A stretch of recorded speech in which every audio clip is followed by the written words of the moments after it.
말씀은 데살로니가 전서 1장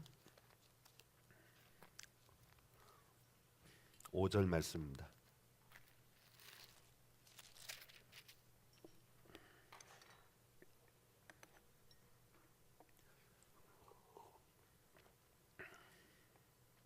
데살로니가 전서 1장 5절 한 절 말씀입니다. 이는 우리 복음이 너희에게 말로만 이른 것이 아니라 또한 능력과 성령과 큰 확신으로 된 것입니다. 우리가 너희 가운데서 너희를 위하여 어떤 사람이 된 것은 너희가 아는 바와 같으니라. 아멘. 현재 우리 한국 교회의 가장 시급한 문제는 성장이라기보다는 어떻게 보면 생존이 아닐까 하는 생각이 들 정도입니다. 사회에 영향력을 끼치기는커녕 오히려 영향력을 점점 상실해가고 있는 교회, 숫자적으로 점점 추락하여 가는 교회, 온갖 더러운 추한 소문이 끊이지 않는 교회, 이것이 오늘 우리들의 현실입니다. 교회들마다 이러한 현실 속에서 생존하기 위하여 몸부림치고 있습니다. 나름대로 전도 전략도 짜봅니다. 그렇지만 전도가 되지 않는다고 사람들이 투덜거립니다. 어느새 기독교인들 사이에 교회마다 패배주의가 팽배해져 가고 있습니다. 물론 한때 기독교가 잘 나가던 때가 있었습니다. 그러나 기독교 역사 전체를 살펴보면 기독교가 문만 열어놓으면 부흥하던 시기는 극히 예외적인 시기였습니다. 일반적으로 교회는, 복음은 세상이 환영하지 않습니다.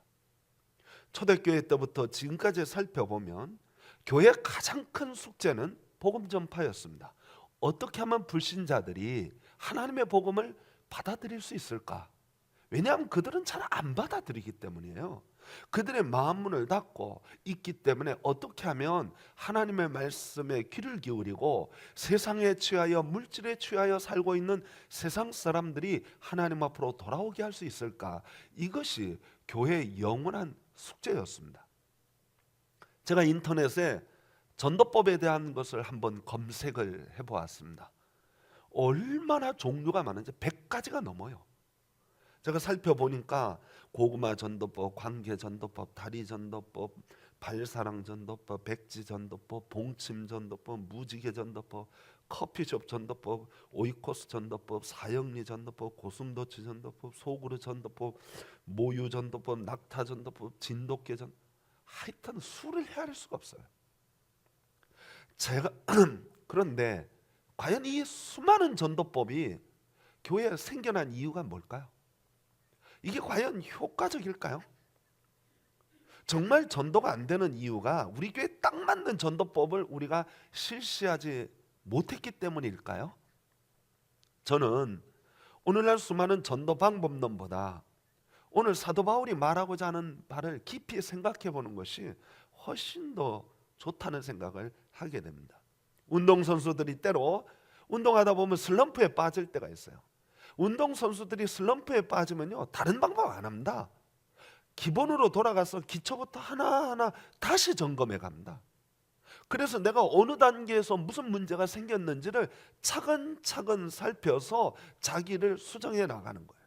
오늘날 기독교에 있어서 중요한 것이 뭐냐? 현란한 방법론을 찾는 것이 아니라 기본으로 돌아가서 우리가 지금 어디서부터 문제가 생겼는지를 차근차근 살펴보는 것이 필요하다는 것입니다. 그런 의미에서 사도 바울이 오늘 본문에서 얘기하는 기독교 복음의 전파에 있어서 두 가지 방법, 이건 굉장히 중요한 방법인데 우리가 이 두 가지 방법을 한번 깊이 생각해 보려고 합니다. 첫째, 설교입니다. 주님은 사도들에게 복음의 메시지를 주면서 그들에게 너희는 땅끝까지 이르러 이 복음을 전파하라 말씀하셨습니다. 그리고 그들은 주님의 명령에 따라서 세상에 나가서 하나님 말씀을 전파했습니다. 이것이 기독교의 가장 기본입니다. 말씀을 전하는 자가 있어야 듣는 자가 있고 듣는 자가 있어야 믿는 자가 생겨나는 것입니다. 독서도 중요하고 강의도 중요하고 그렇지만 말씀을 설교하는 것, 이 설교자의 입을 통하여 직접 전파되어지는 하나님의 말씀이 너무나 소중합니다. 하나님은 인격을 통해서 전달하는 하나님의 진리를 굉장히 귀하게 생각합니다. 그런데 여기서 우리가 다시 한번 깊게 생각해야 할 것은 말씀과 성령이라는 것입니다. 사도 바울이 오늘 본문에서 뭐라고 말하고 있습니까? 우리 복음이 너희에게 말로만 이른 것이 아니다. 그걸 거꾸로 해석하면 설교 중에 말만 하는 설교가 있다는 것입니다. 사실 사도 바울 당시 헬라의 철학에 아주 발전한 것이 뭐냐면 웅변술이에요. 소크라테스는 말에 능한 사람이었습니다. 그하고 말을 섞어서 이길 재간이 있는 사람이 없었어요. 얼마나 말을 잘하는지. 헬라 철학은 그렇게 서로 말을 주고받으면서 논리를 세워가고 체계를 세워간 철학입니다. 사도 바울 역시도 헬라 철학에 능했습니다. 헬라 철학의 그 웅변술 그리고 논리적 설득력 그걸 다 아는 사람이었습니다. 그렇지만 그는 자신이 증거하는 하나님의 말씀이 단지 인간의 말로만 전한 것이 아니다 하는 것입니다. 그는 이렇게 말하고 있습니다. 이는 우리 복음이 너희에게 말로만 이른 것이 아니라 또한, 물론 말도 하죠. 그런데 또한 능력과 성령과 큰 확신으로 이른 것이니라. 바울이 지금 말하는 뜻이 뭘까요? 바울은 고백하기를 자기가 설교할 때 성령의 능력에 사로잡혀 있었다고 말하는 것입니다. 나는 단지 도구이지 통로이지 하나님의 수단일 뿐이지 내가 뭐 한 것이 별로 없다는 거예요.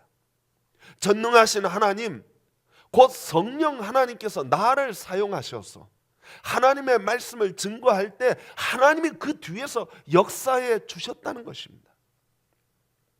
그는 어떤 방법을 쓴 것이 아닙니다. 무슨 조명이나 뒤에 화려한 성가대나 뭐 그런 거 사용해서 사람들의 감정을 이렇게 북돋은 것이 아닙니다. 그는 많은 선물을 준비하고 말씀을 잘 듣고 내가 들은 거 한번 질문해 볼 테니까 대답하는 사람에게 선물 드릴게요. 그렇게 증거한 것이 아닙니다.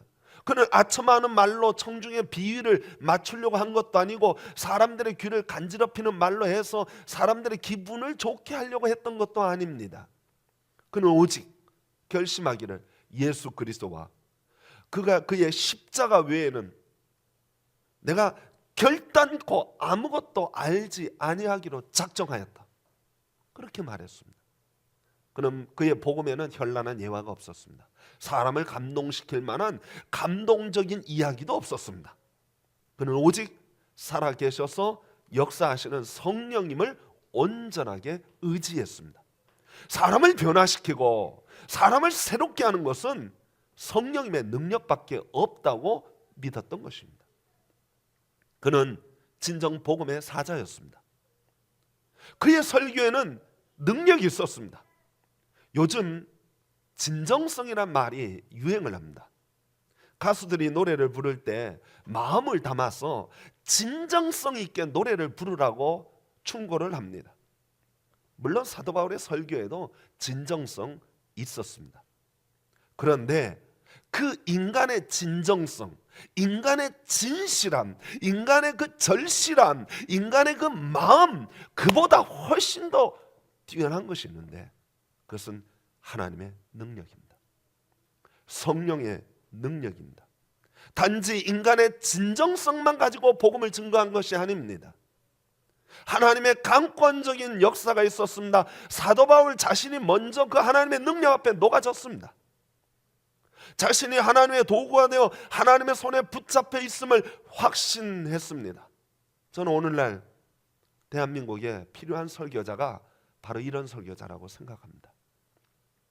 탁월한 언변, 학문적 실력, 논리적 설득력, 게다가 멋진 음색, 외모, 화려한 예배 분위기, 그런 걸 갖춘 교회는 어렵지 않게 찾아볼 수 있습니다. 그런데 바울이 말한 대로 그 설교의 능력과 성령과 큰 확신을 겸비한 설교를 찾아보기는 매우 어렵습니다. 제가 요즘 하나님 앞에 엎드려 기도하는 것 중에 한 가지가 바로 이것입니다.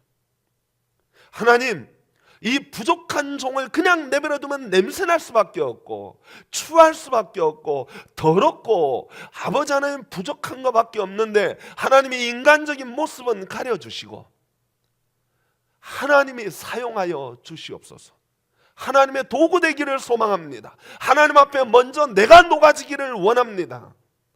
하나님 앞에 이 부족한 종이 하나님의 말씀 앞에 하나님의 성령 앞에 먼저 꼬꾸라지기를 소망합니다. 그럴 때 우리 교회가 소망이 있는 거예요. 그럴 때 우리 교회에 희망이 있는 것입니다. 그렇기 때문에 성도 여러분, 저를 위하여 기도해 주시기 바랍니다. 그저 목사가 그냥 단순히 기도한다 하는 것이 아니라 목사가 먼저 영적으로 거듭나고 변화되어지고 새롭게 되어지고 하나님의 능력으로 덧입혀져서 말씀을 증거할 때 그냥 하는 것이 아니라 그 말씀에 하나님의 능력과 성령과 큰 확신이 덧붙여져서 전파되어지는 설교를 할 수 있기를 위하여 좀 기도해 주시기 바랍니다. 기독교의 부흥은 거기서 시작하는 것입니다. 두 번째로 기독교의 부흥은 그 말씀을 들은 성도들의 삶이 변화되어지고 새로워지는 것에서 하나님의 복음의 전파가 시작되어집니다. 여러분, 오늘 본문 6절부터 쭉 말씀 한번 보도록 하겠습니다. 또 너희는 많은 환난 가운데서 성령의 기쁨으로 말씀을 받아 우리와 주를 본받는 자가 되었으니 그러므로 너희가 마게도냐와 아가야에 있는 모든 믿는 자의 본이 되었느니라. 주의 말씀이 너희에게로부터 마게도냐와 아가야에게만 들릴 뿐만 아니라 하나님을 향하는 너희의 믿음의 소문이 각 처에 퍼졌으므로 우리는 아무 말도 할 것이 없노라. 그들이 우리에 대하여 스스로 말하기를 우리가 어떻게 너희 가운데 들어갔는지와 너희가 어떻게 우상을 버리고 하나님께로 돌아와서 살아계시고 참되신 하나님을 섬기는지와 이런 말씀들이 기록되어 있습니다. 미국의 유명한 신학자요 훌륭한 목회자인 유진 피터슨 목사님이 성경을 풀어서 번역을 했습니다. 우리 국내에도 아주 널리 지금 보급이 되고 있는데 메시지 성경이라는 것이 있습니다. 그 메시지 성경을 펼쳐보니까 이 부분을 이렇게 해설해 놓았습니다. 여러분은 성령으로부터 큰 기쁨을 얻을 수 있었습니다. 여러분은 기쁜 일에 따르는 고난도 고난에 따르는 기쁨도 받아들였습니다. 마케도니아와 아가에 있는 모든 믿는 사람들이 여러분을 존경하고 있다는 것 아시지요? 여러분의 소문이 주위에 퍼졌습니다. 여러분의 삶으로 인해 주님의 말씀이 그 지역뿐만 아니라 모든 곳에 울려 퍼지고 있습니다. 하나님을 믿는 여러분의 믿음의 소문이 널리 퍼졌습니다. 우리가 더 말할 필요가 없습니다. 여러분이 곧 메시지입니다. 사람들이 우리에게 다가와서 이렇게 이야기하더군요. 여러분이 두 팔 벌려 우리를 맞아준 것과 여러분이 지난날 섬기던 죽은 우상들을 버리고 참 하나님을 받아들여 섬기게 된 이야기들입니다. 하나님께서 죽은 자들 가운데 살리신 그분의 아들 예수님이 오시기를 간절히 기다리는 여러분의 모습을 보고 그들이 놀라워하고 있습니다. 여러분, 데살로니가 교회에 하나님의 복음이 전파됐는데 하나님의 말씀이 증거되어졌는데 역사가 일어나요. 그 역사는 뭡니까? 데살로니가 교회 교인들의 삶이 변화된 거예요. 인격이 변화된 거예요. 삶이 변화된 거예요. 기독교의 정점은 어디에 있느냐? 설교에 있지 않습니다. 기독교의 정점은, 기독교의 결론은 듣는 성도들의 삶이 변화되지 않는다면 기독교는 무용지물입니다. 성령의 능력으로 설교하면 뭐합니까? 예수님이 하나님의 말씀을 증거했는데 아무 변화가 없어요. 그러면 아무 소용이 없어요. 성도 여러분, 기독교의 결론은 성도들의 삶이 변화되어지고 그들의 삶이 하나님 은혜 앞에 녹아지는 거예요. 그 소문이 퍼져나가는 겁니다. 그게 전도입니다. 그게 복음 전파예요. 여러분, 잠깐 그리스의 지도를 한번 살펴보면 그리스 지도는 호미 모양으로 생겼습니다. 뭐 갈고리 모양이라고도 할 수 있어요. 이렇게 돼 있는데 데살로니가는 여기 북쪽 지방에 있습니다. 제가 터키에 부흥 집회를 인도하러 가서 부흥 집회하고 그리스를 잠깐 여행한 적이 있습니다. 그리스의 첫 번째, 터키에서 그리스로 가면 첫 번째로 만나는 도시가 빌립보입니다. 빌립보에서 한 1시간 가량 가면 데살로니가가 있습니다. 데살로니가에서 바울이 복음을 증거했어요. 그리스라는 나라를 로마의 황제 아우구스투스가 점령한 다음에 그 나라를 둘러 나누어서 북쪽은 마케도니아, 남쪽은 아가야, 이렇게 나누어서 관리를 했습니다. 데살로니가는 마케도니아에 속하여 있는 도시입니다. 그런데 바울이 마케도니아에서 데살로니가에서 복음을 전파하고 선교 여행 경로를 따라서 밑으로 내려갑니다. 아테네, 그리고 그 밑으로 더 내려가면 고린도가 있습니다. 제가 자동차로 데살로니가에서 아테네까지 가는데 대여섯 시간이 걸리더라고요. 산악을 넘어서 한 3고비를 넘어가야 아테네에 다다릅니다. 그리고 거기서 더 한참 내려가야 고린도에 갑니다. 요즘 현대 교통수단으로도 그렇게 갑니다. 서울 부산 거리보다 훨씬 더 제가 느끼는 감으로는 훨씬 멀었습니다. 고속도로를 달려가는데 요즘 걸어서 간다 그러면 그 길은 너무나 멀고 험한 길입니다. 며칠 걸려야 가는 길이에요. 바울이 선교 여정을 따라서 데살로니가에서 복음을 전파했어요. 그들이 하나님의 말씀을 받아들이고 예수를 믿었습니다. 그리고 그 발걸음을 따라서 아테네로 내려가고 고린도로 내려갔는데 소문이, 마케도니아 아가야라는 말은 그리스 전역이를 뜻하는 겁니다. 다 퍼진 거예요. 다 퍼졌어요. 이미 고린도에 도달했는데 벌써 소문이 다 난 거예요. 자기가 가는 거 발걸음보다 소문이 더 빨리 간 거예요. 그러니까 내가 할 일이 없다 이거죠. 내가 할 일이 없다. 그 소문이 이런 겁니다. 예를 들어서 여러분, 여보게 소식 들었어? 무슨 소식? 데살로니가 유명한 깡패 있잖아, 그놈. 걔가 예수 믿더니 확 변했대. 그 소문 들어서 마치 라합이, 여리고성 라합이 이스라엘 백성들이 출애굽을 할 때 홍해를 건넜는데 그 소문을 들었어요. 이미 듣고 마음에 믿어버렸어요, 하나님을. 그런 일이에요. 이를테면 평양의 유명한 깡패 김익두.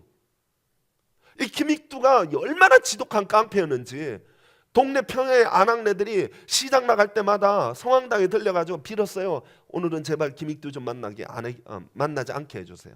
왜냐하면 이놈이 얼마나 지독한지. 여자들을 괴롭히고 시장에 있는 막 음식들 그냥 막 잠못대로 집어먹고 돈 한 푼 안 내고 난장을 벌리는 거예요. 그리고 오늘은 제발 김익두 좀 만나서 봉변 안 당하게 해주세요. 그렇게 빌고 내려갔다는 거예요. 그런데 그 김익두가 마포 3열 선교사에게 전도를 받고 예수를 믿게 되었어요. 그가 변화된 거예요. 예수 믿고 변화된 거예요. 평양 시내 소문이 다 퍼진 거예요. 야야, 그 깡패 그놈이 변화됐대. 야, 설마야, 그놈이 변화되면 내가 손가락 5개 다 지진다. 야, 장을 지진다. 그 어떤 사람이 찾아와가지고 김익두 따귀를 딱 때려본 거예요. 진짜 변화되나 안 되나. 딱 때리니까 김익두가 뭐라 그랬어요? 야, 예수는 내가 믿고 복은 네가 받는구나, 이 자식아. 그랬다는 거예요. 김익두의 삶이 변화되니까 평양 도성이 다 활가닥 뒤집힌 거예요. 야, 예수 믿으면 사람이 변화되는구나. 창녀가 변화되고 술주정미가 변화되고, 야, 변화되는구나. 기독교는 뭔가. 그리고 역사가 일어나기 시작한 거예요. 그래서 평양이 예루살렘이 된 거예요. 성도 여러분, 기독교의 본질은 바로 이겁니다. 설교하는 자가 하나님의 말씀만 증거하는 것이 아니라, 말만 하는 것이 아니라 성령님이 거기 역사하셔야 합니다. 능력으로 역사해야 합니다. 설교자 역시도 하나님의 말씀 앞에 녹아지고 부서지고 낮아져서 그저 단순한 하나님의 도구요, 통로요, 수단일 뿐입니다. 그렇게 하나님이 강권적으로 역사할 때 성도들이 하나님의 말씀을 받고 그 말씀으로 삶이 변화되는 거예요. 심장이 뜨거워지는 것입니다. 가슴이 뜨거워지고 내가 전에 생각했던 거, 내가 전에 판단했던 모든 것들, 내가 살고 있던 지금까지의 삶의 스타일을, 삶의 방식을 바꾸는 거예요. 그냥 바꾸는 것이 아니라 그 삶에 기쁨이 있어요. 감사가 있어요. 찬송이 있어요. 성도 여러분, 저와 여러분의 삶에 말씀으로 인한 변화가 있기를 소망합니다. 변화는요, 기독교의 변화는 어디서부터 시작되냐? 나부터 시작돼요. 목사는 목사부터 시작돼야 되고 성도는 성도부터 시작돼야 합니다. 변화돼야 돼요. 말씀을 들어도 가슴을 치는 회개가 없고 변화가 없고 어제나 오늘이나 내일이나 그날 그 모양 그 타령하면 세상 사람들이 예수를 못하러 믿겠어요. 우리가 별의별 방법을 다 동원해서 예수 믿으라고 하면 야, 너나 믿어라 이놈아. 너나 나나 똑같지 않냐? 아니 예수 믿는 것들이 더하더라 이놈들아. 그러면 그 복음이 어떻게 전파되겠습니까?